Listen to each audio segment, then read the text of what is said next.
First of all, I think it's a great day. And as I could see that there could not have been a better time than now to talk in this topic of dairy exports from India. The country is entering flush season in most part of the nation with huge stocks of dairy commodities lying in the warehouses. There is no demand supply gap in the horizon looking at the season. Exports is one of the options. However, the scenario in exports, also barring milk fat, is not looking good.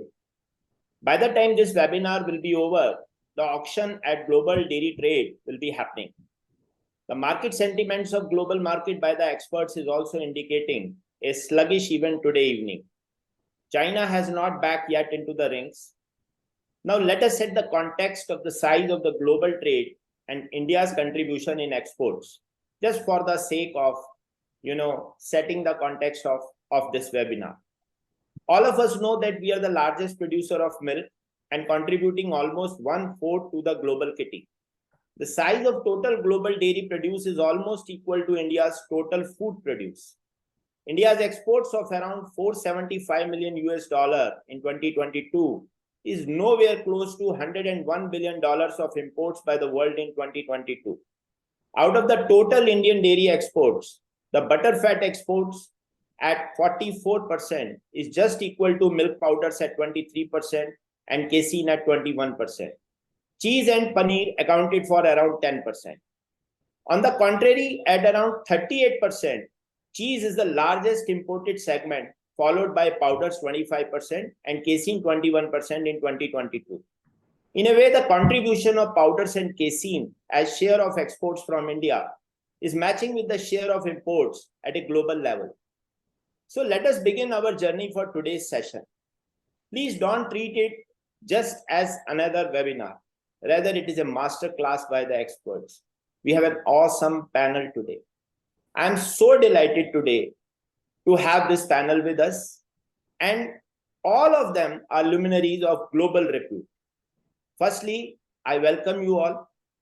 We have a time duration of around 90 minutes for this session, so I will request my panelists to be brief in their deliberation so that we could have 2 rounds of discussions at least before entering into question-answer session by the audience.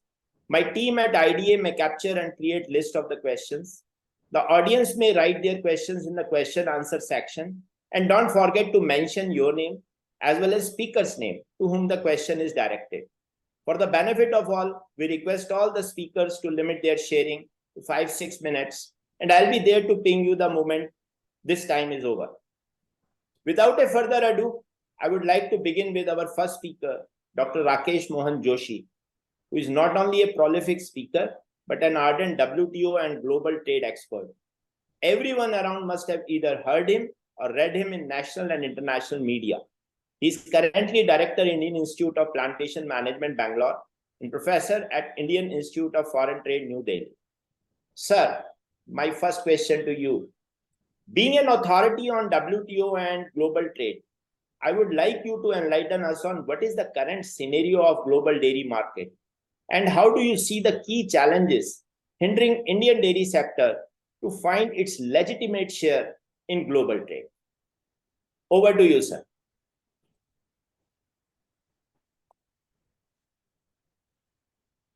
You are on mute, sir.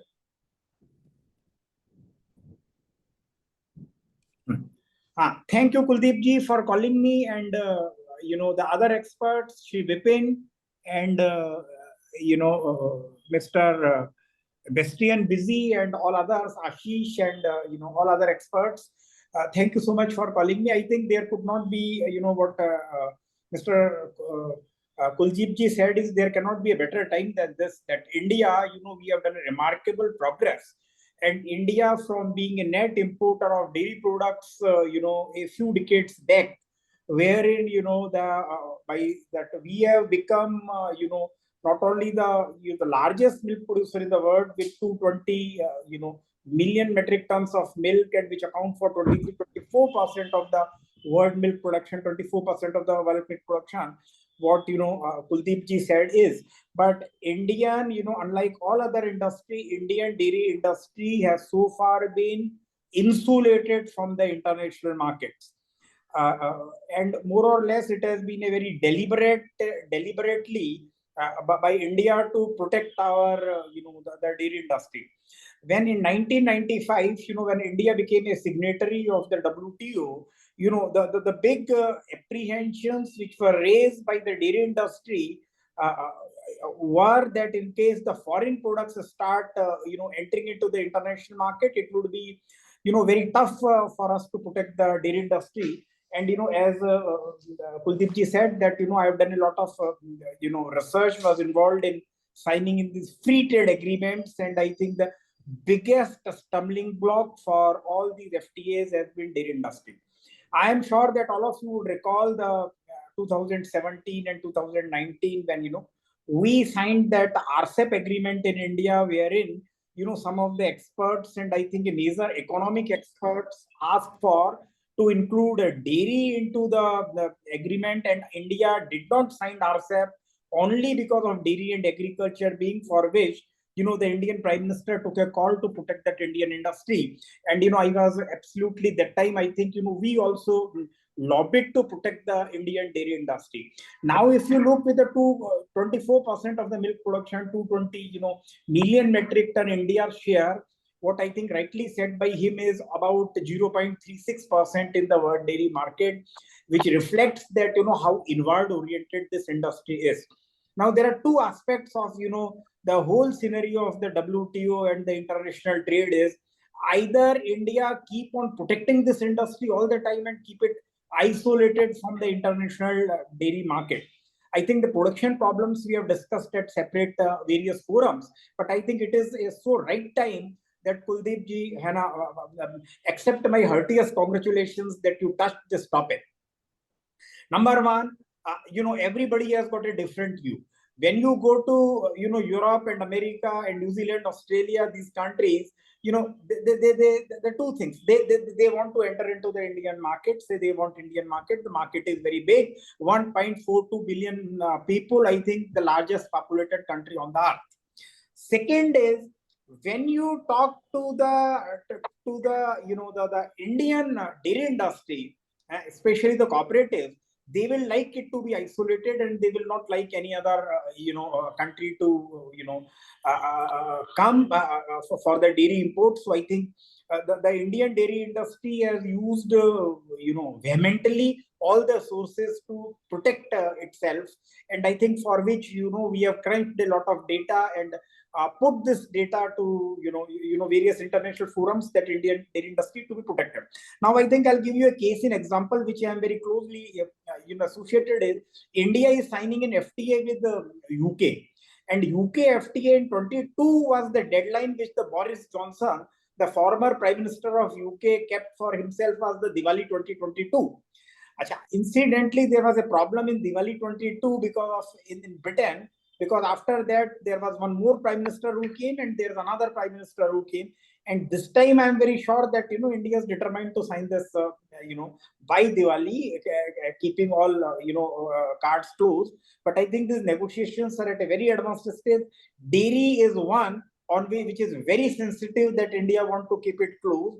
And I think nobody knows as to what will happen because in the final, but dairy it seems is to be kept out because it has got a lot of political, social implications. And I'm not very sure the negotiators will be able to negotiate dairy to be signed. So this is another thing.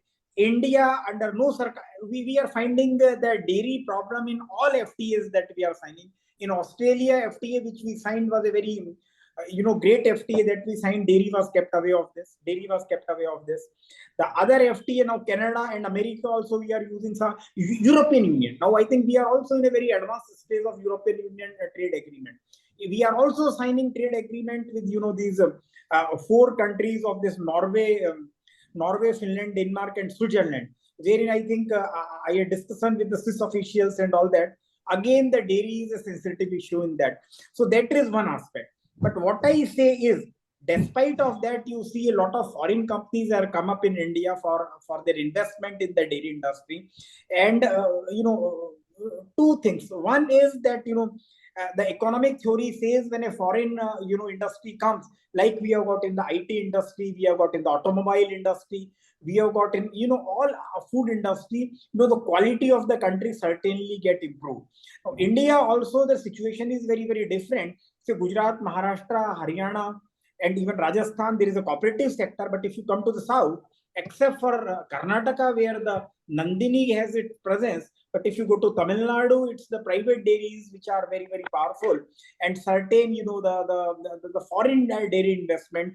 So this is, I think, one thing which is to be debated, and India need to take a conscious decision, whether we allow the quality. Now, when it comes to the primary milk product, that we measure the competitiveness of the Indian product based on the unit value realization in terms of the price in the SMP, WMP, and butter oil or ghee. And what I think, what is very important, if you say 66% of India's export is butter oil or ghee, and this primarily whatever we export goes for the Indian ethnic population. वो चाहे America में जाए, Canada में जाए, Europe में जाए, वो घी है जो Indian ghee, what they want to use, this goes for that. So this is, I think, we need a conscious decision. But I personally feel that WTO basically and all these, liberalization, if today or tomorrow, Indian dairy trade is to be liberalized, it will be liberalized in time to come. And Indian price, because, what you are seeing, the decline in price, it can only be arrested only in case we manufacture world-class dairy products and we market it elsewhere. Not on India is a net importer. If you talk of these whey proteins, we import whey proteins from across the world, New Zealand, Australia. If you look into we are, I think, in a very advanced stage of signing this. We already signed with UAE, UAE and even Saudi Arabia. India provides the food security to the GCC countries, the Middle East. At the same time, they provide a security in terms of the petroleum, and dairy is an important aspect, in which, if you go to this Dubai, Vipinji has been in Dubai. In Dubai, they import raw material basically from the skim milk powder, butter oil from New Zealand, Australia, Canada, America, and Europe. They mix it and they export across the world. They don't import from India. So one is the reliability and quality, and India need to, move up the value chain, and this value-added product, and the branded product also to be exported in the market. The India problem is the major companies, the Indian major player are getting a very cozy market in India, and they are very comfortable when they make the profit. Yes, sir. They don't want to take the risk. So I think lastly, apart from the dairy product, with the kind of the manpower we have got, the brightest of the bright people India has got world class. Kuldeep ji and Vipan is one, but I think we have got many, a fleet of them. We can export the expertise in the dairy industry to establish the plants across the world, give them business process understanding, and more that the Indian equipment manufacturers are also, absolutely capable of, going across the world, whole of Africa, Latin America, Middle East, Southeast Asia, to take turnkey projects for establishing the plant. So the future is very, very bright, and I think India need to, capitalize on this, because the dairies, our share 24% is likely to go up to 50% in time to come, sir. as the trends are going on. Thank you. Thank you, sir. Thank you, sir. Thank you very much, sir. What a wonderful opening, and what a wonderful kind of insight. So first of all, from the FTA perspective, probably we may be keeping some companies comfortable, but on the other side, we may be losing an opportunity to improve upon our quality. The second most important part is that now the time has come when we need to mainstream our dairy products in the global markets rather than just depending on the Indian diaspora. Thank you very much, sir. And now I switch to second panelist. And whenever we talk about exports, so as we understand, we need to prepare for exports, and it just don't happen. The way it's being practiced in India, I'm not generalizing anything, but it is a process. It is a system-driven process, and you have to make it happen. Today, we have an international expert, Mr. Bastiaan, who must have coached hundreds of SMEs around the world for exports to EU and other regions. He has spent over 2 decades in conducting international market research for global institutions like ITC, CBI, World Bank, FAO, and numerous export promotion councils and boards in Asia, Africa, Oceania, and EU. So his expertise today we are going to use from the purpose of that how should we prepare, because some of the companies right now we are getting a lot of queries on how to do exports and where to do exports. So how to actually plan for exports? So my question to you, Mr. Bastiaan, is what are the steps involved in conducting market intelligence for dairy categories? And please guide us on the key metrics to be looked at to target the countries for exports. And again, the time limit remains 5 to 6 minutes so that we can have a second round also. Over to Mr. Bastiaan, please. Thank you. It's really nice to be on this panel, and exciting. But Indian dairy is a very exciting story, I think. I lived in Delhi myself for almost 8 years and witnessed the miracles that you have, like bringing all this grassroots dairy together to supply countries like Japan with high quality products. But it's also a fascinating story how you've kind of been isolated. And I think, as Mr. Joshi was just giving a very good account of, as you open up, that's the only way to go. If you're the biggest, you have to connect to the rest of the world. And I think up to now, as you said very accurately, you're serving a lot of your diaspora, but not so much seizing only a small portion of the real value. So in terms of how to approach, to answer the question, I think much of it, where I've seen world over, or especially Asia, Africa over, also South America, it's ingrained to we get to see a view of the world of what we see through our eyes, what we perceive. And so exporting is similar in the sense that we look at it through a very narrow perspective. I always think of a horse pulling a carriage, has the side caps to block its view. And so we always have a tendency to look at our own exports, but not look beyond. And that applies both at the company level, very much so, and also at the national and institutional level.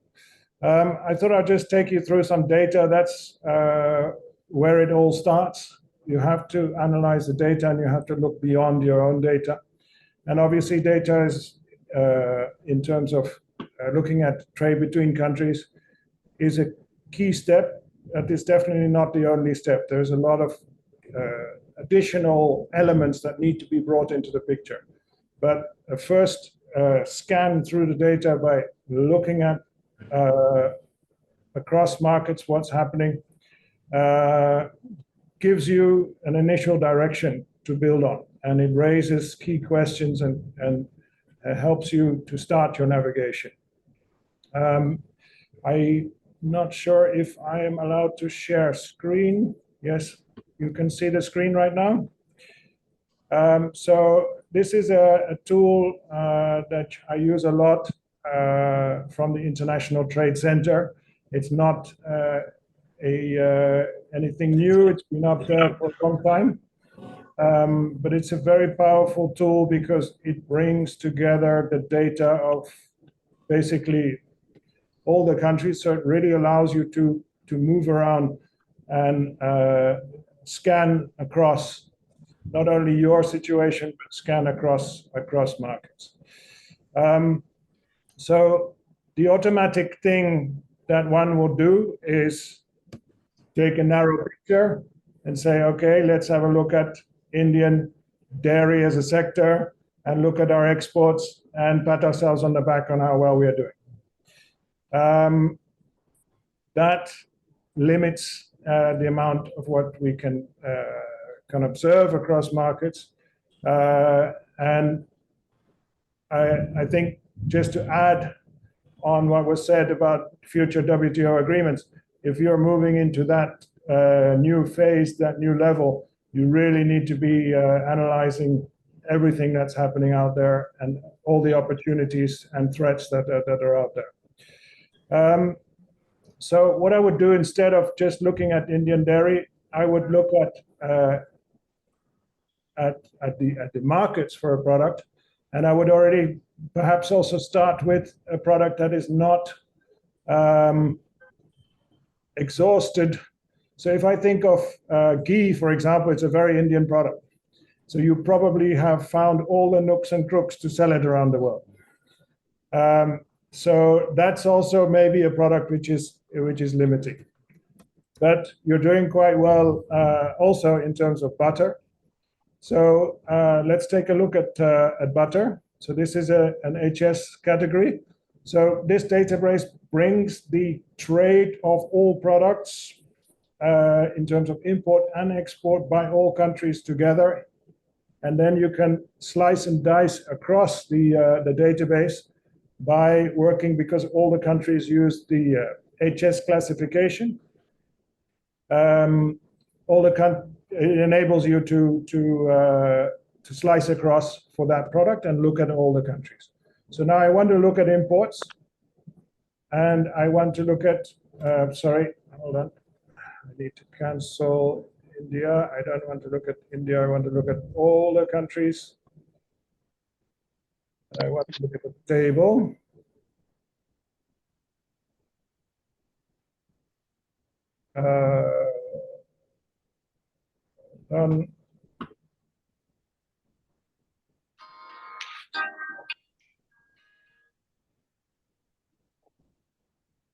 So then I get a complete overview of all the countries that import butter by the value, volume, unit value, growth rates, and obviously these are not necessarily countries which you have agreements. There are complications. That's why I said you need to take it further. But your first starting point is to look here across different markets.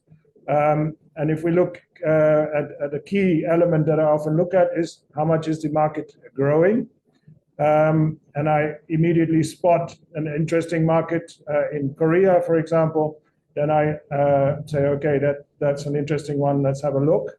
However, at the same time, I also need to take into account certain elements like what type of duties, so how protected is the market. So yes, a market protection is beyond only tariffs, but that's a starting point. So we see that Korea is quite protective in terms of its butter, so maybe less interesting market. If you can see all of these columns at the top, column titles, they are hyperlinked, so you can actually sort. So if I wanted to see all the fastest growing markets ranked, I can do that for any of these items. So let's say Indonesia, so interesting, large market in the region, less protected. Now we're looking at the market. As you can see, India is not a key player there. And now we get a picture of all the suppliers. We see that New Zealand has a 72% share of the market. And Netherlands is a key player as well. We also see, if we look at unit value, which is calculated simply by dividing the import value by the import quantity, which gives you an average price paid per ton of the butter. We see that the butter imported by the Netherlands, which has around 14% market share, is a premium butter of a very different price category. So in this way, we can dive into what's the market out there, who are interesting markets. who are the suppliers. And a key thing to look at is we already get a feel for who are the suppliers in different price categories. And then also a key thing is to compare our the growth of the market versus your growth onto the market. And then that gives an indication of the dynamics between suppliers on the market. Kuldeep, I'm conscious about the time. I want to talk more also about market diversification options, but I have a feeling that you may ask that later on. Yeah, rather if you can complete that in next 3-4 minutes, then if you can show it over here, then it will be good. Okay. So if we look at the situation for butter from the Indian perspective, just move this thing out of the way. So I'm going to now look at India as an exporter of butter.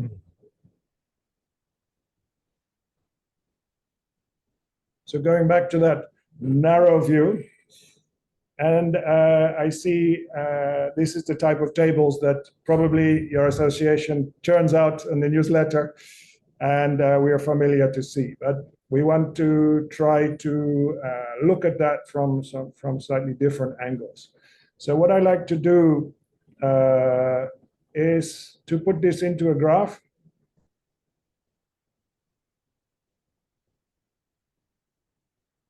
And this tool has a very neat system of, when I say neat, I mean remarkable, a system of enabling you to look at data from different dimensions. So this is a multiple dimension graph, which on the one hand looks at the share of India's exports. So we're looking at markets where you are exporting butter to. And as we can see, the ones which are more to the right have a larger share of your exports. So we can see immediately from the graph that Saudi Arabia is your largest, buys the most of your butter. And on the y-axis, we're looking at the growth of those markets. And the third dimension of the graph is the size of the market. So in fact, you will find that there are certain markets which are larger markets, but are taking up a small share of your exports. So this is, again, there are different reasons why, and we need to take it beyond in our further research, but USA should be able to absorb a lot more of your exports. So you've got a lot of your eggs perhaps in the wrong basket. I'm not saying the wrong one, but you can use this tool to analyze which basket you should be putting more eggs in. Another dimension of the graph also is the performance in terms of the color. So if you go to the bottom of the graph, you'll see the blue and the yellow. So blue means that your exports are growing onto that market, are growing faster than imports, average imports by that market, which actually technically means that you are gaining market share on that market. And that's a very interesting and true gauge of performance. So it looks like you're doing very well on the markets that you are supplying. But we should also keep in mind that in the other table, we looked at a lot more other markets. So there will be other opportunities there. But we also see that in Egypt, there is a case of yellow. So you are losing out in Egypt. Egypt's market is in a contracting situation in the period that this graph was made for. We don't know exactly what's that. We can learn more about it. So this is where I'm saying it's giving us our analysis, giving us analysis direction. So your exports to Egypt are declining, and the Egyptian market is declining. So this would be a point then to start to look at Egypt as an importer and try to understand what's happening, how are other suppliers performing, what all's going on, and then move on to collecting a lot more research, other forms of information about what are the regulations in Egypt, what are the market opportunities, what's the brands on the market, etc. So you can build a much bigger picture. But before 5 minutes ago, we didn't talk about Egypt at all. And now we have the correction. And that's the thing. You weren't expecting me to talk about Egypt. I wasn't expecting to talk about Egypt, but this is how it gives us direction. So I think we are in an age where there's a lot of data out there, and we should use the tools. And I think if you want to reap the benefits of lifting the dairy sector at a global level, we should be analyzing this kind of data a lot to strategize at the national level, but also identify opportunities at the company level. I think I'll stop there. Thank you. Thank you, Bastiaan. I'll stop share. Yeah, thank you very much. What a wonderful insight and the kind of funnel approach which you showed, starting with the world trade and then trickling down to particular countries, identifying on the graphs where do we stand in terms of our share versus their growth. And I think why you saw butter, most of those blue, because our rank in butter export in 2022 was 11th in the world. And something which you were mentioning, I would like to highlight it over here, particularly from the SMP perspective. So we exported close to 75% of our powder to Bangladesh in 2022, and putting all the eggs in one basket. And our total export share of 75% going to Bangladesh, but that was only 17% of total imports of SMP in Bangladesh. So rather, the total quantity of SMP imported by Bangladesh was almost equal to the total exports done by India in that year. So what you are saying really makes sense. We need to be granular in order to really identify the right target markets for us. We have Dr. Sodhi with us. Welcome, sir. We were waiting for you. And maybe I would like to have an opening remark. I think you don't need any introduction that way. So we'd just like to have your opening remarks for this session, sir. Please. Well, thank you, Kuldeep ji. First of all, I'm extremely sorry for delay in my joining because we were having a very important meeting with the Secretary Animal Husbandry. So just that finished, so I joined here. So I don't want to speak much because when I'm among the best of the dairy export experts, I'll rather give them more time than listening to me. And but I'll just like to share 2-3 things. I mean, till now in India, we were not, whether in policy making or in dairy companies, very serious about the opportunities or working to grow exports, because India was biggest market, fastest growing. So we thought whatever is we are producing, we are better prices we are selling, so no need. But the way our production is growing, that every 25 years, 3x. And we know that in another 25 years, we'll be producing more than 620 million metric ton. But that is subject to giving very stable and remunerative price to the farmers. So I feel, I have got not only doubt, I'm very sure that some saturation or slow growth in consumption in India in dairy will come once we achieve per capita consumption of 600 to 700 gram per person per day. And side by side production, if we continue to grow, we need to export a major around 10 to 15% or around 100 million metric ton of a production to export. Why it is necessary? Not for the sake of getting dollars or export realization. Otherwise, price to farmers will drop drastically in India, and that will impact the production and also livelihood.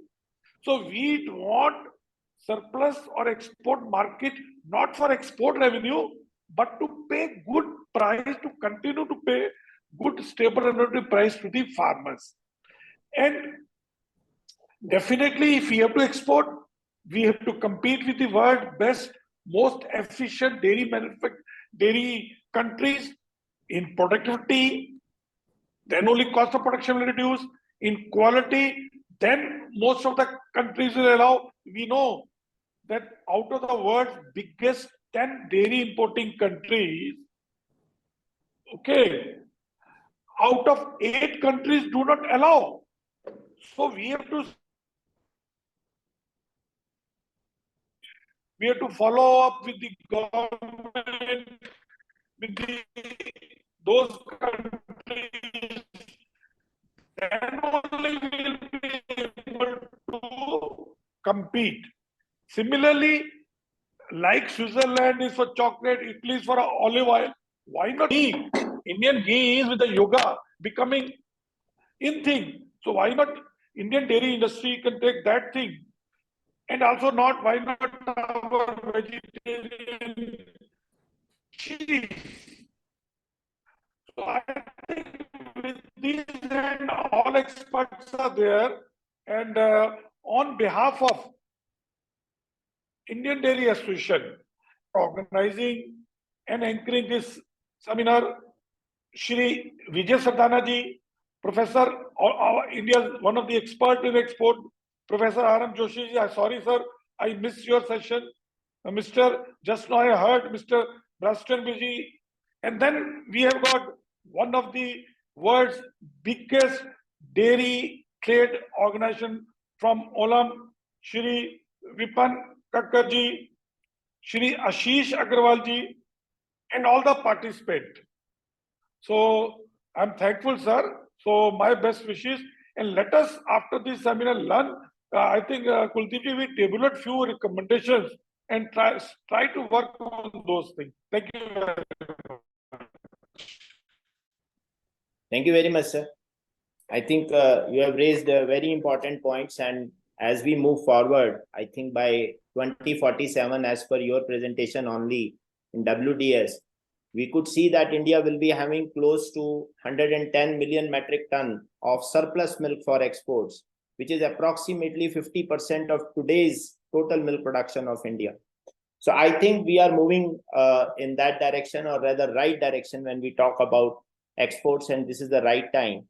Now, taking it further, our panelist, Mr. Vipan Kakkar, is a dairy technologist, but he is looking after Indian operations for Olam Food Ingredients, which is, I think, Mr. Vipan can correct me, $15 billion business for the Olam Group, which his vertical of Olam Food Ingredients is handling, and having presence in over 60 countries. And I think he is the person who has all data related to global dairy trade on his tips all the time, be it the region or be it the country or be it the product. So Vipin ji, my question to you is that looking at the scenario today of Indian dairy sector, I'm asking you a straight question, because these questions are coming directly to us, to the association as well as to me at a personal level, that how to see the potential of Indian dairy products in global markets under current circumstances. And with your experience, because you have been, I think you must be dealing with all large dairy manufacturers in India. So you are the best person to share, the key challenges when Indian products is exported to the world or is, somewhere being presented in the global market. So I would like to hear from you. And again, you know, sorry to say, but that time constraint to get most out of this webinar. Vipanji, please. Sure. I'll try to justify in as short time as possible. There is so much to talk, but the ground has been set very beautifully. So I thank for inviting me, and to you, Kuldeep, and to the organizer, IDA. You know, it's such a opportunistic time. We talk of exports from India, and today is the Gulf Food Show in Dubai starting, 7th to 9th, which is with relation to ingredients and as well as the trade. So yeah, we should have held this seminar in Dubai. That would have been much better. But I think when events start to happen, then you start relating that how things are falling in place, in my opinion. You asked me, and earlier Professor Joshi and Bastiaan also explained, and so did Saab. The kind of size and scale Indian dairy industry is becoming. And it is very wise to say that earlier we were more inward in terms of running this industry. We had a large chunk here itself, which could satisfy local needs. And we would export once in a while, once in 3-4 years when we had a bit of a surplus accumulated. And then we became an exporter. And for a year or so, we will have good numbers to show in terms of exports. But second year, we will end up in a situation also where we will say, we're falling short, we need to import also. A very dynamic situation from there, in my opinion. And I think the way industry is growing and way the numbers Odisha shared, there is no doubt in my mind that if you see in a short future ahead, midterms, 5 years, for example, or a long-term 10-year, that's as many years as I will give. I think there is a huge potential in terms of exports from India. What we have seen was dirtying our fingers a bit in earlier exports. And what Bastiaan was also showing us the data, which is quite a key, where the products are going. For example, most of it was to Middle East, and Kuldeep, you also mentioned going to Bangladesh, for example. But I think world is our oyster, because when we will have the surplus that we talk of 100 million tons of milk, which is a massive amount that we can play with, I see there is a huge amount of potential. How to channelize our strength into that is going to be the key to play around with. There are multiple ways we can look at it. So data dissecting is one of them, for example. Sodhi mentioned earlier that, the top importing countries, somewhere we are also not aligned in terms of that they can accept our products. So something like that to be opened. But beyond that, to look at what is it that we can provide from India which will fit into the requirement. The nearby countries are very easy because we inherently have an advantage. Which other country in the world can have cow and buffalo milk? That's only India, for example. Anywhere else you go, it's purely cow milk. India can offer you on a platter 2 different species of milk for different application, for different product making, and you can't get it from anywhere else, for example. So it's a small thing to say. But also, imagine the proximity India has in terms of supply to the importing market, which Professor Joshi was saying with respect to Middle East, for example, earlier. In 1 week time, you can have the product down to customer. If the same customer has to import from New Zealand, the transit time is 45 days, only the transit time. And the arrangement of good is another 2 weeks. So you will have your product reaching after 2.5 months. And if you want it from India, 1 week and the product is there. Now imagine the kind of money customer can save by not having that kind of inventory. Which other producing country can offer that? So such a unique proposition we have in terms of what we are offering to the world in terms of dairy as we grow further in dairy. So I think there are plenty of potential, there are plenty of possibilities, and I just touched on a couple of them just to give you an idea how it can pan out. And of course, we keep dissecting these numbers day in, day out, because we are into those markets, and we do trade milk powder, we do supply, since we are a manufacturer as well in New Zealand and Malaysia, so we do that as well. You said, what are the key challenges? That was your second part of the question, key challenges for the Indian dairy manufacturers. I think in a nutshell, it is consistency and reliability, in my opinion.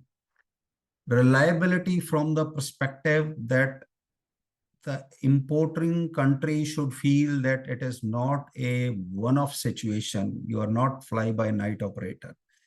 If you are supplying, then you are supplying, and you are supplying throughout. The reliability in terms of the product availability out of the India is a key question mark.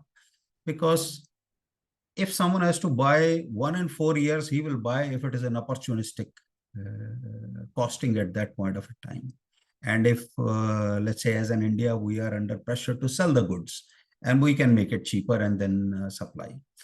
But if you have to be a consistently long-term solution, then you have to have a reliability. The second element is a consistency, not in terms of supply, but also in terms of how your quality fares in terms of the supplies to the world from where other products are coming. So unless and until what Sodisa was saying, that I am not exporting for the heck of exporting. I am exporting because I can bring revenue, I can pay back to the farmer. Now, to pay to the farmer and to compete with the destination, you have to have a quality produce. And you can pay it better once you have a quality raw material, which is the milk. Indian milk production is totally different compared to the world. And that will remain a reality. We can't change that. We don't have a corporate farming. And neither is government going to allow that, because our economy is dependent upon rural masses and the production. So till the quality cannot be percolated down in terms of the collection of the milk and bring it to the plant and convert it into a quality product, we can't have a quality consistency. And for that, it is a very wise circular motion that you export, you earn money, you pay for a good quality milk to the farmer, and that's how this industry goes. So I think in my thought process, reliability in terms of continuous supply and consistency in terms of quality, competitiveness in the market, of course, without competitiveness, we will not be able to supply. And the uniqueness that we have offers us a very differentiated platform than any other country, in my opinion. I hope I'm keeping to Yeah. Thank you, Vipan, for wonderful insights, and particularly the issue which you raise at other forums also, that India has a unique proposition of having cow and buffalo milk together, and then we can have value addition done that way. The second thing which you have shared, I think the consistency, the word consistency itself takes care of everything which has to be done in the dairy value chain, and where the challenges are. And yes, the way you have explained it, the way this value addition and the realization of this value which has been done through exports, until unless it goes back to the value chain for the improvement of quality, I think that reliability factor won't come. So I fully thanks for your great insights. And now, at this point of time, because we have touched upon slowly and steadily, we are going more deeper into the subject. And as I told you, that don't consider it to be just another webinar. It's more like a master class. So now let's hear from the person who is actually exporting and manufacturing, and then facing all the music, and then whatever you are saying, working in that particular area. So I have with me Mr. Ashish Agarwal, who is Managing Director of Bhikharam, Chandmal. And Ashish ji is a food technologist himself, and he heads Bhikharam, Chandmal. And for the information of everyone, Bhikharam, Chandmal are the first generation sweets and savory family. And from then only, the clan of Haldiram started from subsequent generations. Ashish ji, we would like to know more about the practicalities of exporting dairy products from India, and that too when it is sensitive and value-added product like sweets. So my question to you is that Indian sweets have a huge demand in global market. I think in the beginning, Dr. Joshi was also mentioning about ghee for Indian diaspora. So same goes with the savories and sweets. So it has got a huge demand, and maybe as I mentioned, due to Indian diaspora. So you have vast experience in exporting your traditional Indian sweets and savories in global market for a long time now. I would like to hear from you. Please share the insights and landscape of exporting and developing markets in B2C space in the developed world, how you have achieved and how things go like. We would like to hear about your journey. And again, sorry to say, just keep it brief so that we can have a second round also, please. Yeah. Thank you. Thank you so much, sir, for giving this opportunity to speak at such a esteemed forum and with among so much of experience. And for me, it's 100% and master class where I'm getting the company of Suri sir, Kakkar sir, Rakesh Mohan sir, whom I have just heard the names and getting to listen directly from them. I'll straight away touch upon the point when we talk about Indian sweets. And from the moment we started this webinar, we have been talking about dairy products and export of dairy products to the world. So when we talk about Indian sweets, we go slightly ahead in the value chain. From milk, the first chain comes out to be whether it is milk powder or whether it is butter or whether it is paneer, curd. So they all come out to be the first hand products which come out of the milk. Indian sweets goes one step ahead of that in the value chain. So first of all, we need to see this category when we are discussing with the world why Indian dairy is banned in so many countries, that we need to keep Indian sweets out of that, or we need to find a way how we can keep out of that. Reason being, besides being value addition, there is so much process also added to the system. When I was preparing for this webinar and going through the topics, what all can be discussed regarding exports and all.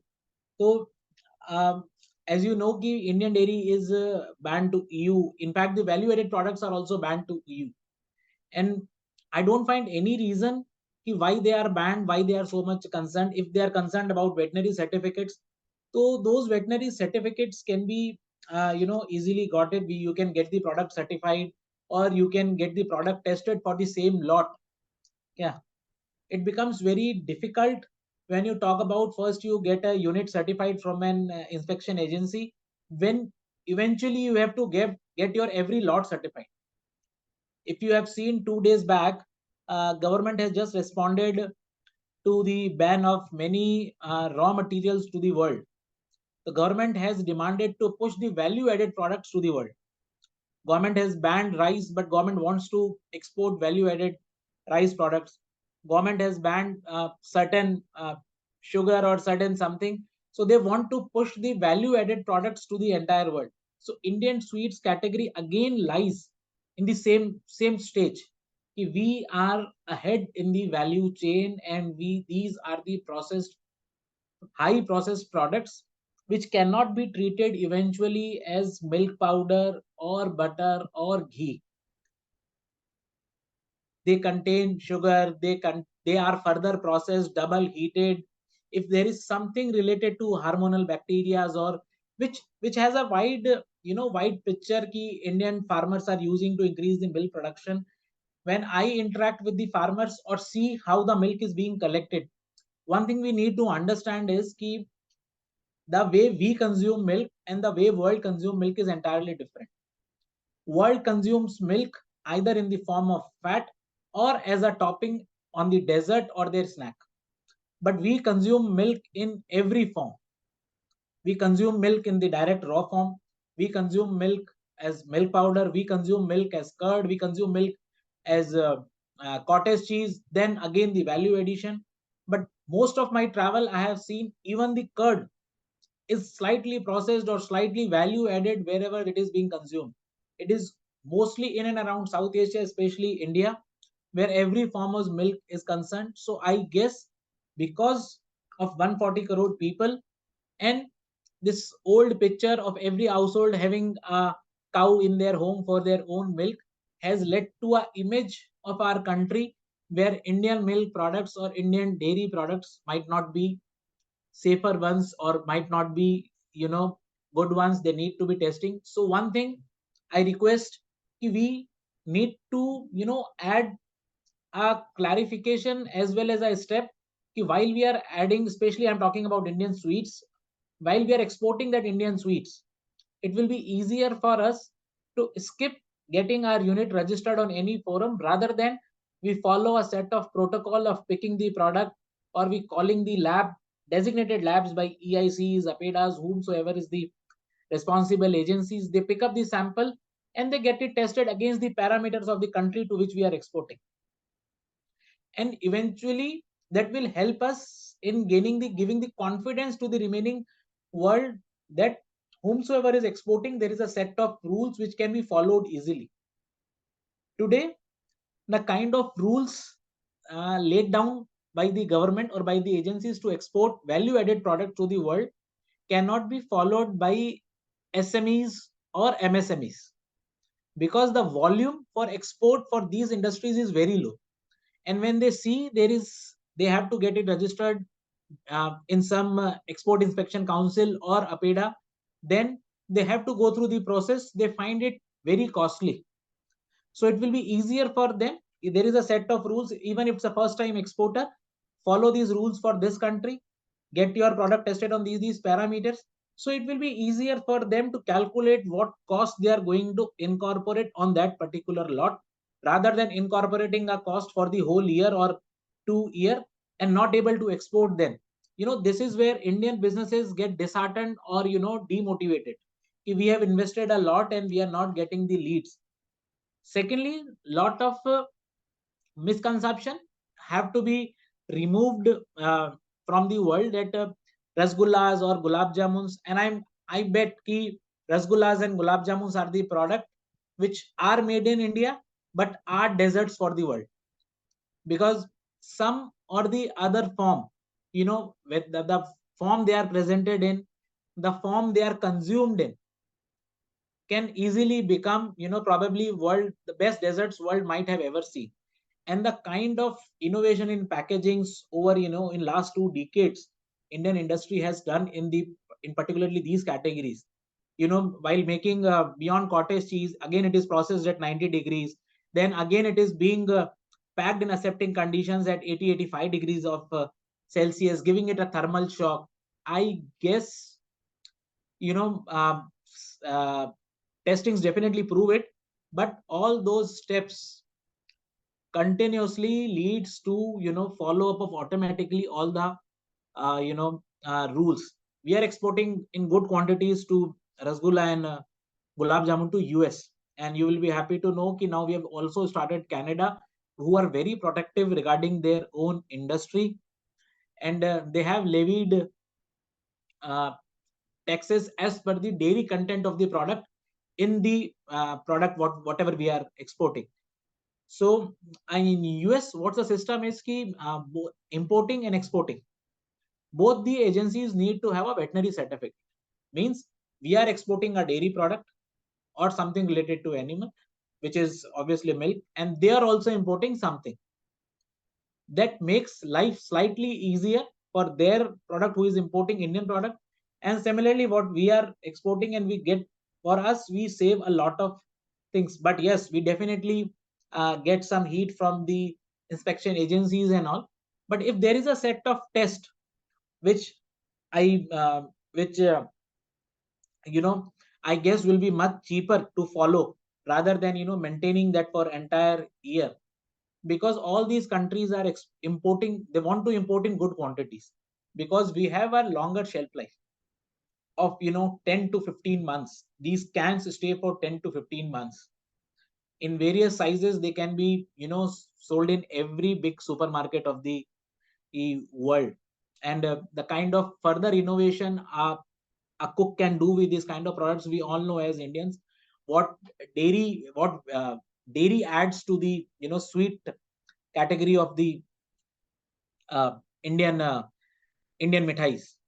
Further, there are many products where milk becomes the part of the ingredient.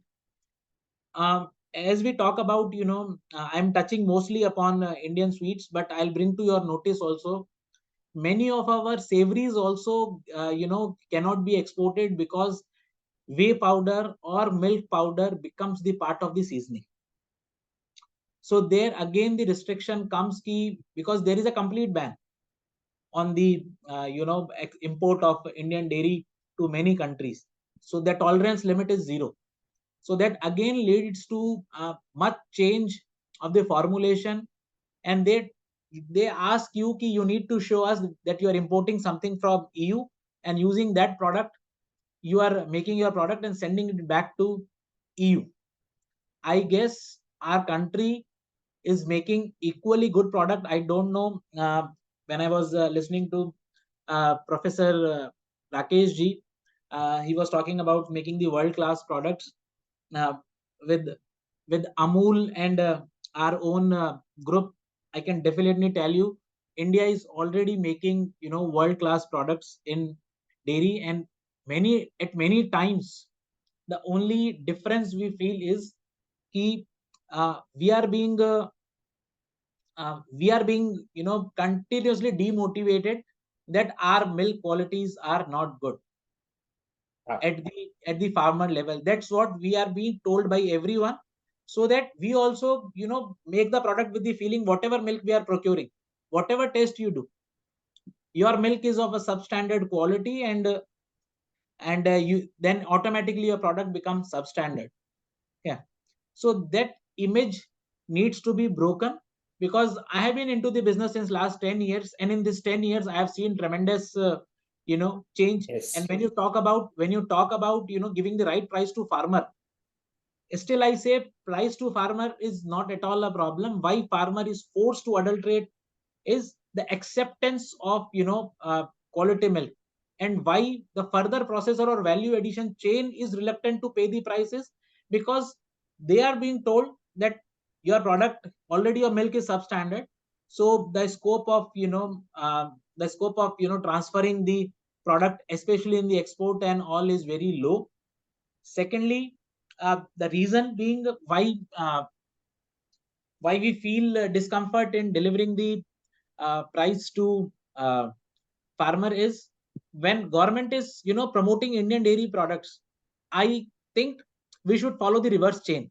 Government, our industry should, when we talk about dairy industry, we should proudly speak about our final value addition like rasgullas, gulab jamuns, pedas, which comes in the dessert category. So from there, if we start, if the world gets confidence in the Indian mithais, Indian desserts, so that will automatically percolate to the down the line.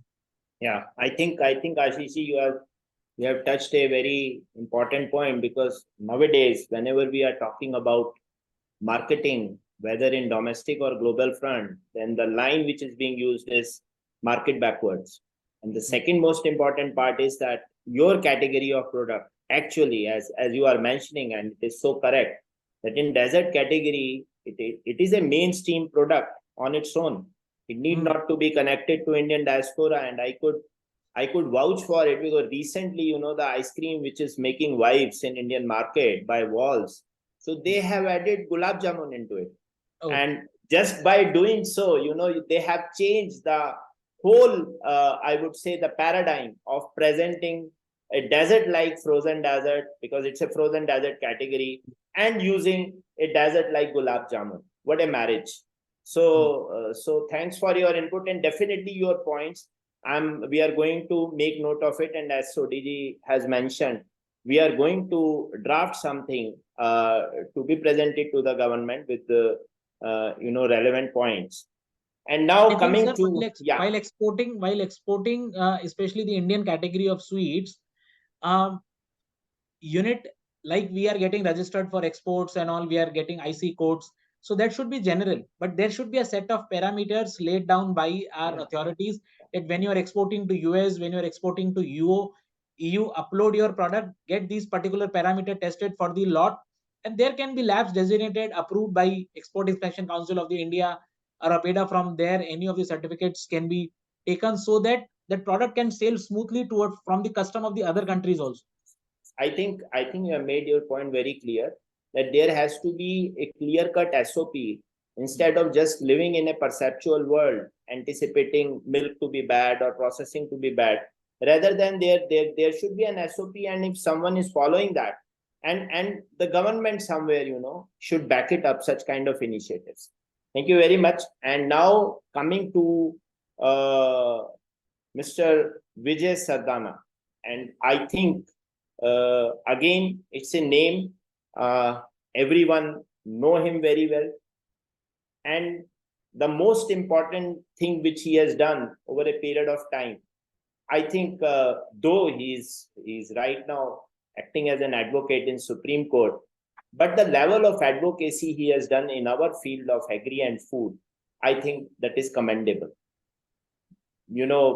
He's a star like Dr. Joshi on numerous channels.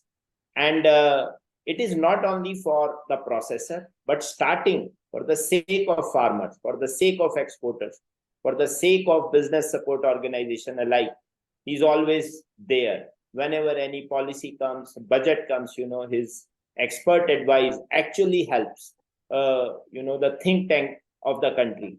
And though, by, I don't know from where he gets so much of time writing it, sharing it, coming on channels. He's also on boards of several companies, large companies in the country, as well as government-led think tank groups. So, Vijayji, welcome. And I just wanted, the whole thing to pass through in front, from your side, you should be able to listen to all the ideas, because for you, we need to understand, because whenever we are talking of dairy exports from India, so even after being the largest milk producer, still, there are some typical issues which were being raised by Ashish ji also. So with your vast experience, we would like to understand, this is, our dairy system is a smallholder production system. So we have smallholder production system on one hand, and the stringent market access norms of global trade on the other hand. So what would you tell the Indian dairy industry? Because, your insights and your words would mean a lot to everyone. Where to focus in order to gain a high share in global dairy trade? Because both sides, we have very big challenges. Vijay ji, please. सबसे पहले कुलदीप जी, आपको नमस्कार, प्रणाम। बहुत मुश्किल से दर्शन होते हैं, चलो टेक्नोलॉजी ने आपके दर्शन कराए। रही बात आशीष जी की, भिखाराम चांदमल बीकानेर में जब हम होते थे तो चौराहे पे खड़े होके देखते थे, एक तरफ हल्दीराम, दूसरी तरफ भिखाराम चांदमल की दुकान। तो बचपन की कुछ बातें ताजा हो गई। अमूल में हमने ट्रेनिंग की थी, तो सोडी साहब और उनकी ऑर्गेनाइजेशन का कंट्रीब्यूशन रहा।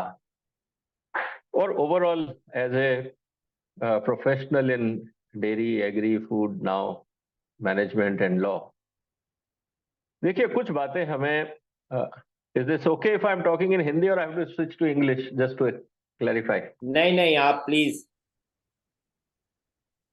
आप हिंदी में बोले प्लीज। उम्मीद है कि कुछ किसान दोस्त भी हमारे सुन रहे होंगे, कुछ प्रोसेसर्स भी सुन रहे होंगे। श्योर।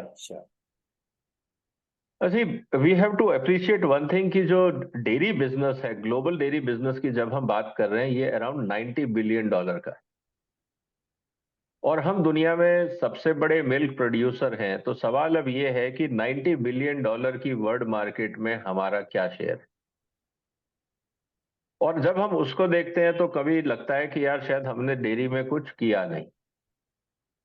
लेकिन दूसरी तरफ जब हम डोमेस्टिक मार्केट की बात करते हैं तो हम अपनी कंट्री में देखते हैं कि मिल्क सफिशिएंसी हो गई और काफी अच्छे प्रोडक्ट कंज्यूमर्स को मिल रहे हैं, और कम से कम आज इस देश में मिल्क शॉर्टेज या जिसे कहते हैं क्राइसिस ऑफ मिल्क या जिसको कहते हैं black marketing of dairy products, क्योंकि बचपन में याद है गर्मी आती थी तो दिल्ली में खोए की मिठाइयां बंद हो जाती थी, कम से कम वो क्राइसिस तो हम बहुत आगे निकल चुके हैं।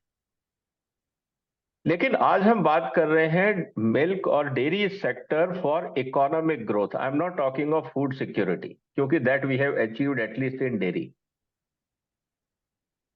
अभी आशीष जी ने कहा और कुछ और लोगों ने कहा कि भाई अलग अलग तरह के स्टैंडर्ड हैं। देखिए 3-4 बातें हमें ध्यान रखनी पड़ेंगी जब हम फ्यूचर की बात कर रहे हैं, क्योंकि मैं जितने भी SPS TBT नोटिफिकेशन दुनिया में इश्यू होते हैं हम उसको रेगुलर बेसिस पे स्टडी करते हैं, तो उसमें बहुत कुछ सीखने को मिलता है।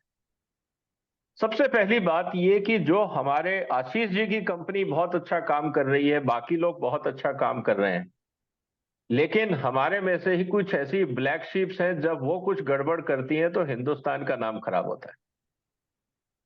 और हमने आज तक हिंदुस्तान में कभी भी, शायद हमारे ये संस्कार हैं या हमें ये सिखाया गया है कि बुरा मत बोलो। जो आदमी मिलावट करता है, जो आदमी 2 नंबर का काम करता है, घटिया माल एक्सपोर्ट करता है, घटिया माल बेचता है, हमारी इंडस्ट्री एसोसिएशंस उसको प्रोटेक्ट करने में लग जाती, चाहे वो फिक्की हो या CIO। I am very blunt and open in this. तो ये बताइए कि ईमानदार मैन्युफैक्चरर को क्या सपोर्ट मिला इंडस्ट्री एसोसिएशन से?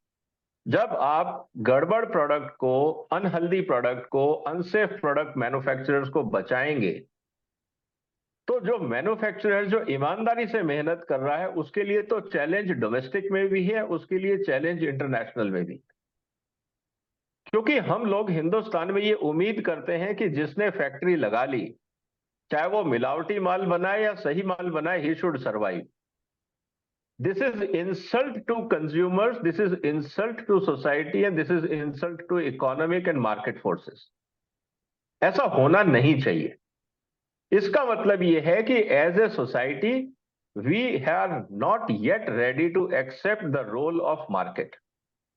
हम हर गलत आदमी को और हर गलत प्रोडक्ट को जस्टिफाई करने में लग जाते हैं। ये गलत बात है। इसीलिए जो हमारे अच्छे मैन्युफैक्चरर्स हैं, जो मिलावट नहीं करते हैं, सबसे ज्यादा नुकसान उन्हीं को होता है, क्योंकि उनको एक घटिया प्रोडक्ट से कॉम्पीट करना पड़ता है। और अल्टीमेटली क्या होता है, कंज्यूमर को पता नहीं लगता कि कौन सही है कौन गलत है।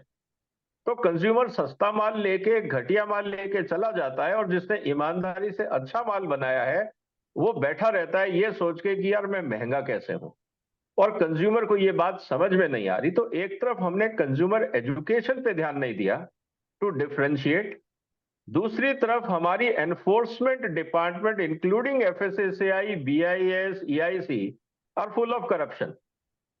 वहां पे पैसा दीजिए, कोई जेल नहीं जाएगा। This is what one has to understand.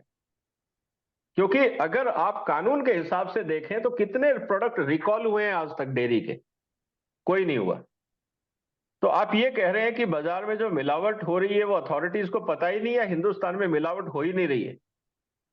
तो ये बताता है कि हमारे यहाँ एनफोर्समेंट खराब है, इसीलिए हमारे अच्छे मैन्युफैक्चरर आगे नहीं आ पा रहे। और जब उनको डोमेस्टिक मार्केट में सपोर्ट नहीं मिलता, ताकत नहीं मिलती, तो एक्सपोर्ट मार्केट और भी कॉम्प्लिकेटेड। तो हमारा जो फाउंडेशन है, जो हमारा बेस है, वो डिफेक्टिव है। उस पे हमें काम करने की जरूरत है, और हमें सरकार को बोलना पड़ेगा कि जितने डेयरी प्रोडक्ट की आप टेस्टिंग करते हैं उनके रिपोर्ट पब्लिक किए जाएं ऑन वीकली बेसिस, ताकि जो बैड प्लेयर है they should be removed from the market and good player should get space. ये इंपॉर्टेंट इशू हमारे लिए बहुत जरूरी है। अब दूसरा मुद्दा आता है कि हम जब इंटरनेशनल या एक्सपोर्ट मार्केट की बात करते हैं, तो अगर देखें सबसे ज्यादा जो प्रोडक्ट बिकता है, जो मैंने $90 बिलियन की बात करी, उसमें करीब $40 बिलियन का जो मार्केट है वो है चीज एंड कर्ड का, मतलब फर्मेंटेड डेयरी प्रोडक्ट्स, अगर मैं इसको बहुत सिंप्लीफाइड वे में कहूं। अब हमारे यहाँ पे अदर देन प्रोसेस चीज जो अमूल ने इनिशिएटिव लिया और उसी को बाकी कुछ प्राइवेट डेयरीज ने कॉपी किया, उसके अलावा हमारे यहाँ पे चीज के नाम पे सिर्फ एक्सपेरिमेंटल प्लांट्स हैं। हम लोग उस लेवल पे नहीं पहुंच पाए कि हम कंज्यूमर्स को अट्रैक्ट कर सके, जबकि we can create a market. मैं आशीष जी के आर्ग्यूमेंट को थोड़ा सा आगे बढ़ाता हूं। Why can't we have a cheese with lot of spice flavourings? Why we can not have cheese with herbal ingredients? तो हम मार्केट में निश क्रिएट कर सकते हैं, हम मार्केट के अंदर एक यूनिकनेस ला सकते हैं, एक वैरायटी ला सकते हैं जो शायद बाकी देश नहीं ला पाएंगे। क्योंकि ह्यूमन टेस्ट का एक बहुत बड़ा रोल होता है किसी भी मार्केट कैप्चरिंग में। अगर टेस्ट नहीं होता तो दारू नहीं बिकती, गुटखा नहीं बिकता, ड्रग्स नहीं बिकते। तो सेंसेस को जब तक आप टच नहीं करोगे, सिर्फ प्रोटीन और केमिस्ट्री से काम नहीं चलता है। Food में we always say that, I have a very good product which is highly nutritious, full of nutrition, full of whatever you call it, but looks like and smells like a cow dung. कौन खरीदेगा उसको? तो हमारे पास जो variety है, जो हम एक प्रेजेंटेशन दे सकते हैं, जो हम एक टेस्ट फैक्टर दे सकते हैं, वो चीज हमें समझनी पड़ेगी। और हमने कभी भी डेयरी और टेस्ट को ब्लेंड नहीं किया है। हम हमेशा डेयरी में कमोडिटीज तक रुके रहे, चाहे वो बटर हो, चाहे वो मिल्क पाउडर हो, चाहे वो घी हो, चाहे वो कुछ और हो। हम कमोडिटी से आगे नहीं बढ़े। और कमोडिटी में हम लोग इसलिए कॉम्पीट नहीं कर पाएंगे क्योंकि पूरी दुनिया का जो प्रोडक्शन सिस्टम है और जिस तरह से वहां पे सब्सिडी है, आप उसमें नहीं टिक पाएंगे। तो इंडियन इंडस्ट्री को अगर आगे बढ़ना है तो you have to focus only and only on value added product which are not western, क्योंकि वो तो वहां से मिल जाएगा। अगर मैं आज चीज लेने जाऊंगा तो I will always prefer to have a cheese from France और जर्मनी और हॉलैंड इंस्टेड ऑफ इंडिया। आपकी कॉम्पिटिटिवनेस या आपकी इमेज उस प्रोडक्ट में कुछ नहीं है। तो जो हम दे सकते हैं वो है Indian traditional test blended with dairy base, whether it is cheese, whether it is curd, whether it is lassi, whether it is मिठाइज, whether it is something else। हमने अपनी स्ट्रेंथ को नहीं किया है, हमने वेस्टर्न मॉडल को कॉपी किया है और हम उनके टर्फ्स पे खेलते हैं, उनके रूल के हिसाब से, इसीलिए हम पिटते हैं। हमने अपने प्रोडक्ट नहीं बनाए, जबकि हमारे पास 144 करोड़ का मार्केट है। आज तक हमने उस पर काम नहीं किया। तो हमारी अपनी गलती है, क्योंकि we don't invest in research, we don't explore innovative concepts. तो जब कंज्यूमर बाजार जाता है तो उसको अगर चीज खरीदनी होती है तो वो देखता है, यार प्रोसेस चीज चाहिए तो अमूल की ले लो, और अगर कोई और एक्सपेंसिव चीज चाहिए तो इंपोर्टेड ले लो, क्योंकि दूसरा उसके पास ऑप्शन नहीं। डेयरी प्रोडक्ट्स के नाम पे चीनी मिला के, खोआ और छेना मिला के मिठाई खिला देते हैं। इसके अलावा हमारे पास अगर ईमानदारी से आप बाजार में जाके देखें तो डेयरी प्रोडक्ट्स के नाम पे क्या है, आज तक ट्रेजेडी ये है कि हिंदुस्तान में अच्छा फ्लेवर्ड मिल्क भी नहीं मिलता। हम फ्लेवर्ड मिल्क बनाते हैं डबल टोन्ड मिल्क का, जबकि हमको पता है कि mouth feel double toned milk में नहीं आता है, क्योंकि सस्ता पड़ता है। कंज्यूमर को सिर्फ टोपी पहनानी होती है तो उसमें केवड़ा मिला दिया, उसमें केसर मिला दिया, दिखा दिया जी फ्लेवर्ड मिल्क, 50 रुपए बोतल। कस्टमर एक बार पीता है, दूसरी बार कहता है यार कोक ही पी लो ना, ये फालतू पीने से क्या अच्छा है। हम कस्टमर को एक्सप्लॉइट करते हैं, हम सर्विस नहीं देते। तो कस्टमर हमारे साथ क्यों आएगा? उसके अलावा जो इश्यू आता है वो आता है एक्सपोर्ट्स को लेके दुनिया में कानून बदल रहे हैं। प्रॉब्लम क्या है कि अगर आप इंटरनेशनल मार्केट में आप देखें तो सबसे ज्यादा जिस कंट्री के फूड प्रोडक्ट्स रिजेक्ट होते हैं, first is China, number 2 is India. तो हमारी इमेज डाउटफुल कैटेगरी में आती, इसीलिए आप तो फिर भी बचे हुए हैं। स्पाइस की हालत यह है कि स्पाइस के कंसाइनमेंट्स में 50% sampling है, means every other consignment will be detained and sampled. क्योंकि हम लोगों ने अपनी इमेज खुद खराब करी है, हमारे में से ही किसी ने खराब करी, चाहे वो मिलावट करके, चाहे वो अनहाइजीनिक प्रोडक्ट देख के, चाहे आप बोलते हैं सेवरीज की, आशीष जी बोल रहे थे, आशीष जी अगर आप इंटरनेशनल डेटा देखें तो सेवरी में जो टेस्ट होता है उसमें निकलता है फिल्थ। हिंदुस्तान में एफएसएसएआई को आज तक फिल्थ नहीं मिला, लेकिन हमारे कंसाइनमेंट रिजेक्ट होते हैं। कहने का मतलब क्या है, दुनिया हमारे हिसाब से नहीं चलेगी, हमें कस्टमर को समझना होगा। तो बहुत काम करने की जरूरत है और मुझे लगता है कि हम कर सकते हैं, क्योंकि 90% काम हम कर लेते हैं। हम लोग जब गोल के पास पहुंचते हैं तो हमारे हाथ पैर फूल जाते हैं या हम लालची हो जाते हैं।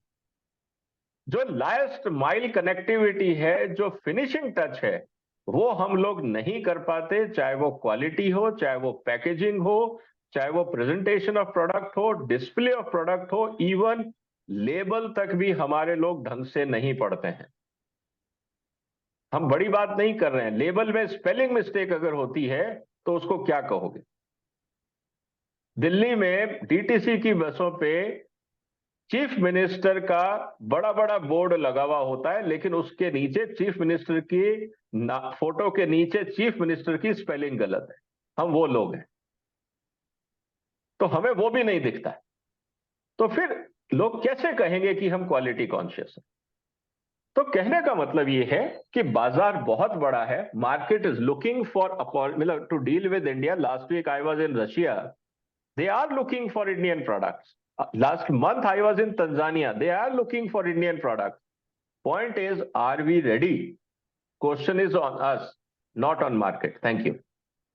Thank you, Vijay ji. You touched upon very important part, and that is with the taste. You're absolutely right that कोई health, कोई nutrition, कोई indulgence काम नहीं करने वाली if the product is not tasty, and that should be seen from everything should be seen from the taste lens. Now, I think we have multiple questions which were coming on the EIA side or the regulatory. So we have with us Mr. C.B. Kotak, who is Deputy Director with EIA, and I think he's the right person to enlighten us on this subject. And sir, to you, I have a very simple and straight question that there are so many participants, who are planning to start dairy exports from India. So for them, they would like to understand. So there are two aspects to it. That first, they are the manufacturers and they want to export. And the second thing is that they are the traders and they want to export. So how does this, what are the regulatory requirements from EIA perspective? Please, sir. Yeah, thank you, Kuldeep ji. First of all, thank you for providing me this opportunity to interact with the different trade and industry partners, and definitely I'm among this all. I'm happy to be with all these esteemed speakers who are the stalwarts from the industry. Maybe I'm really a beginner, but I will definitely try to play my role as far as my regulatory role is concerned. As far as export of milk and milk product is concerned, I'll just like to give you a little background that in the year 2000, it was first brought under compulsory pre-shipment inspection kind of a regulatory regime. However, it was at that point of time, whatever order or notification that was published at that point of time, there was only food safety management based certification system that was permitted, meaning that only those establishments which were approved by EIA, that is Export Inspection Agency, which are the field agencies of Export Inspection Council, only those establishments were permitted to export. But then we received a lot of representations from a lot of trade bodies and a lot of trade representatives. They stated that a lot of small time exporters are also willing to export small consignments, maybe not huge consignments. So kindly provide them opportunity, because in the way it will be helping India to bring foreign exchange to India. And as a result, in the year 2020, Ministry of Commerce came out with revised order and notification, wherein this order and this provision for consignment to consignment inspection that was provided.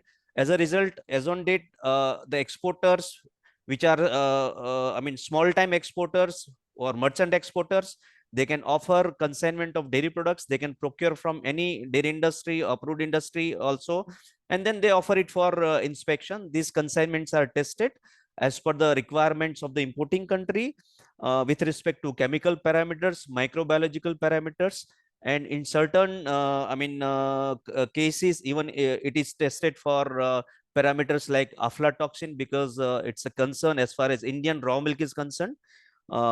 Then after that, based on the test report, health certificate issued to those merchant exporters or non-approved exporters, and they can based on those that health certificate, they can export consignment to only non-EU countries. That is, as on date, we are not able to export any milk product to EU approved countries. So and as far as approved establishments are concerned, absolutely there is no issue. There is a set protocol for any establishment to get themselves approved.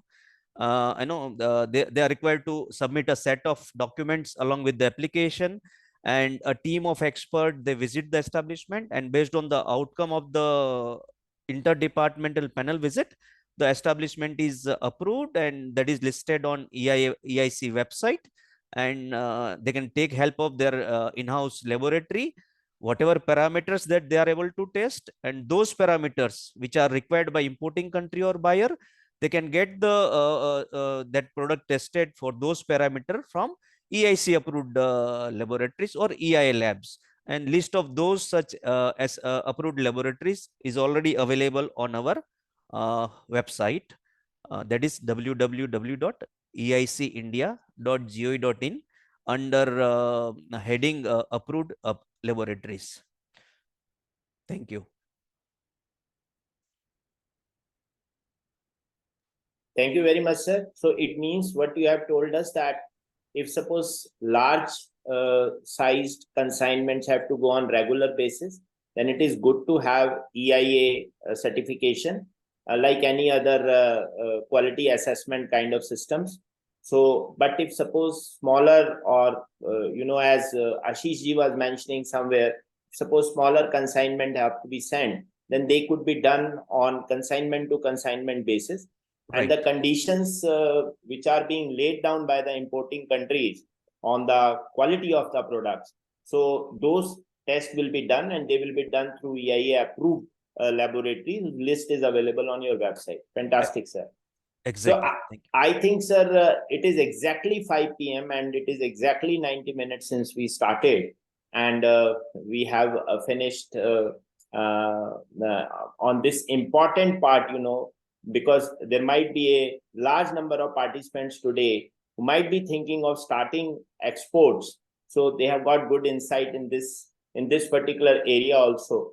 So now I would like to request all the participants, because there are a few questions. So maybe for 10-12 minutes, if suppose you allow us to extend this session. And before that, as a closing remark, I would like that all my panelists who are present right now, if suppose just one suggestion which you would like to make to all the prospective exporters, if they have to export from India, then one golden advice which you would like to give them. I'm giving each one of you 1 minute of time. Just share that advice, and I think it will be very helpful, and it will be the best takeaway from them. And I would like to start with you, Kotak Sahab. What would you like to tell our exporters that way? Yeah, my only one suggestion is that, India has one, only one thing, drawback is that we have large number of milk producers, As a result, what problem that we face is that we are also implementing a residue monitoring plan across India. So when we find some raw milk sample failing in aflatoxin, it is very difficult to pinpoint from which producer that raw milk sample arrived, and it is very difficult to even, take the corrective action practically. So we really need to, industry really need to work upon the traceability as far as possible, because we have that kind of drawback, as I've already said, that we have small milk producers, small quantities being manufactured. That is the kind of nature of industry that we have. But as far as possible, we should work upon that, to establish traceability, so that we are able to demonstrate to the competent authorities of the importing country, to that level, that we are able to take corrective action in case of failure of sample of raw milk, in case of any of the contaminants, maybe aflatoxin or lead or pesticide residues. Yeah, thank you. Thank you very much, Kotak Sahab. And I think you have touched the right now, because from the 2018 milk adulteration survey also we found that 5.7% of the total milk being surveyed was aflatoxin positive. 1.2% was antibiotic positive. So aflatoxin is really a big issue. And now I would like to ask Vijay ji. Vijay ji, are you there? I'll come back to you. I could see Joshi sir, are you there? Okay, Vipan ji. 1 minute advice from you. 1 minute, I'll keep it short. You can play the game differently. You can play it only two different ways. One. Yes, sir, I'm there. Sorry. Hello. Yeah, please carry on, Vipan ji. Yeah, Vijay ji, I'll just come to you. Yeah. So I'm saying play the game differently. If the terrain of the game is going to be the commodity product like skim, full cream, cheese, and butter, then look at what differentiation you can create. And there are plenty to be done. Don't go just by the word ki skim milk powder hai to hum kuch nahi kar sakte. You play for a differentiation to create in that skim milk powder field by making it for a cheese application, by making it for evaporated milk, by making it for a specific task that it can play. Wonderful. Don't get into the game which is only a commodity game. You want to play full cream, play a full cream, make it high heat stable, make it WPNI game, differentiate it. That's where your advantage will come. The second is what Ashish ji and Vijay ji both said, and it touched me as well. हमारा जो traditional game है वो खेलिए, मिठाइयों में खेलिए, लेकिन bring some differentiation in it, because Indian sweets are not, it is acceptable to a large mass, but you can't be a global player in case you want to do with the sweets. Create a differentiation in the sweets.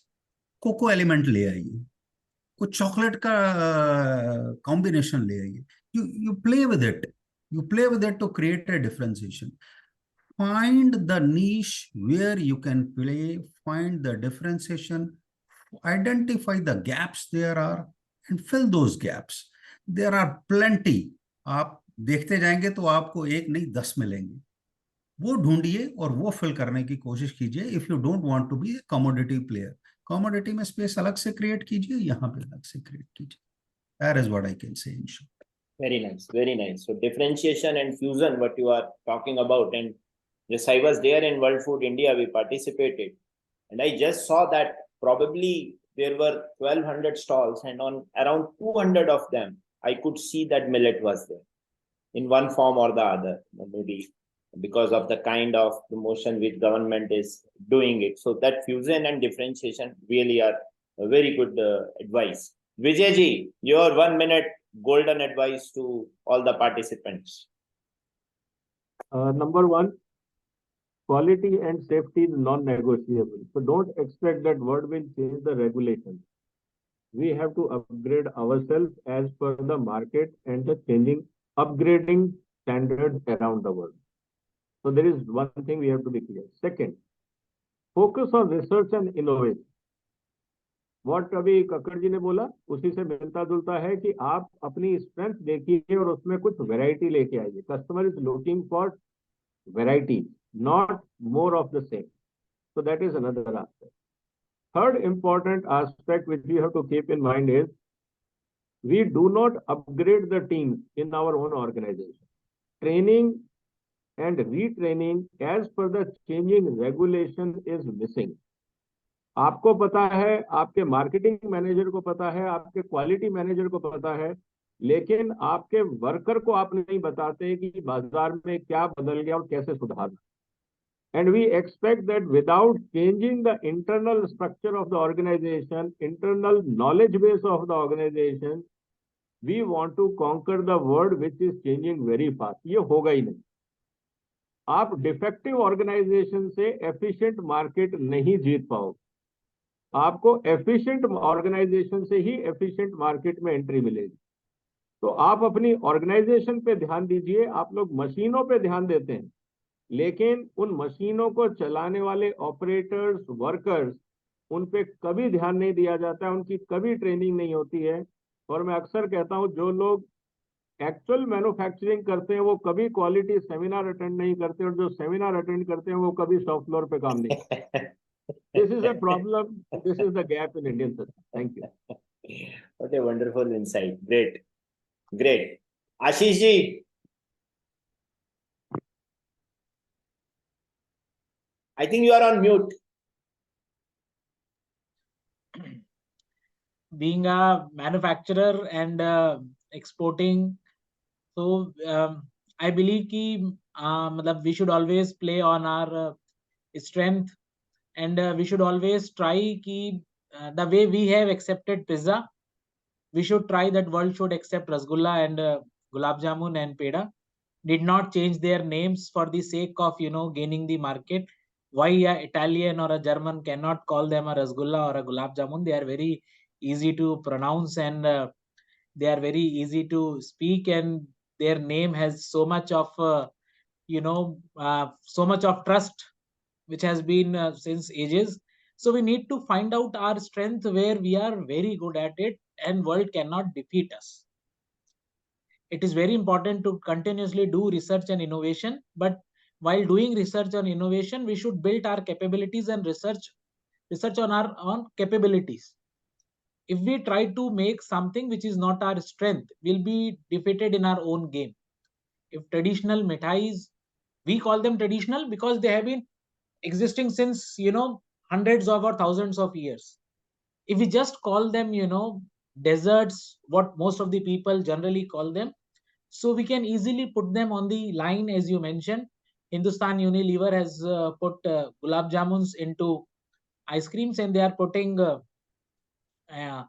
into the market with the as a frozen dessert.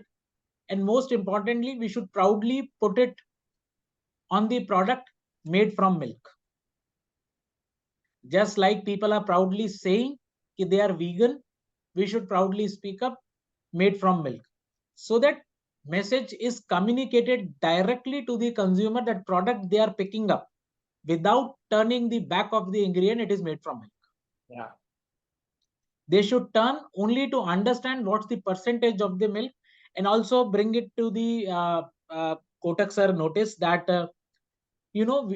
regarding the regulations, the thing is, in spite being so much of penetrated into the internet age, information available is very limited to the manufacturer or the access. There should be things which should be interrelated, like if the FSSAI every manufacturer knows, so they should have there should be a tab on FSSAI website where you can gain information also related to exports and all, so that there is one common platform where you can just search from where I can get the information related to these things. So it will make sense if we start playing our own strength, and our research and innovations are continuously built up on those things. Great, great. Thank you, Ashish ji. And Vijay ji, I can vouch for Ashish ji that he's a manufacturer and he attends all the sessions. I have seen him personally because I have conducted. He's a manufacturer, but where is his factory supervisor? They are the people, those who create quality, not the MDs, not the bosses. Those who handle the product on shop floor, they should be groomed. They are attending Kuldeep sir seminars. They are. Absolutely right. Sodi sir, No, I think,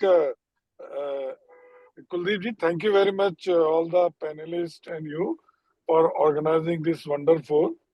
I can only say one point that each one of us, each of the manufacturer should ensure continuity and consistency in developing export market for their products. Some percentage of their turnover they should earmark, and export market should not be looked into as opportunistic कि आज India में price कम हो गया तो export ढूंढो है और फिर आप जब बाहर के रेट कम हो गए तो आप चुपचाप बैठ जाओ. I mean, if you want to export 2%, 3%, 5%, whatever is the best price, you should continue. Then only you will be able to develop your brand.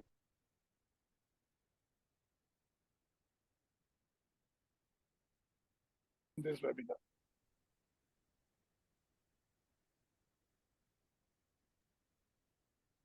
I think there is some network issue. Sir, you are saying something? No, I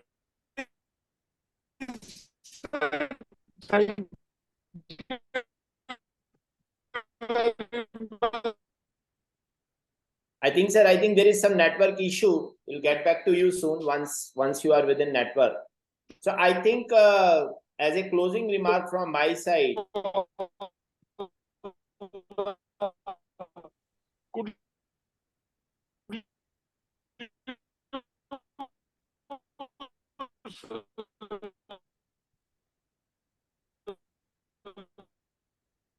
Hello. Can everyone hear me? Yes, we can hear you. Yes, please. Yeah. Thank you. So I think I would just like to say, because yes. Okay, sir. So I would just like to complete the session, and my suggestion to all the participants who want to pursue dairy export is, as Sodhi sir were also rightly saying, that first establish an export desk. Become serious about exporting, because it requires a lot of things, not only from the data munching side, but also from the regulatory side, from the testing side, from the market access side. So though we have not touched upon those issues much in today's webinar, and I request Indian Dairy Association, Sodhi sir is also here, and I'll seek help from Vijay ji also in pursuing this concept of having an export desk at Indian Dairy Association. So having some kind of desk where Vijay ji, your contribution, your support will be required, your guidance will be required, so that at least all the persons from the dairy sector who wants to understand the export market, who wants to plan for it. So from the association side, we must be in a position to help them out, not only with data, but if suppose some trainings are required, some hand holding is required, then probably I think we must have such kind of desk, and we will try. So from on behalf of Indian Dairy Association, I thank everyone, all the participants who have been here till now and who have listened so seriously and attentively to all the speakers. I thank all the speakers for taking out their valuable time for today's session. And this is just a starting.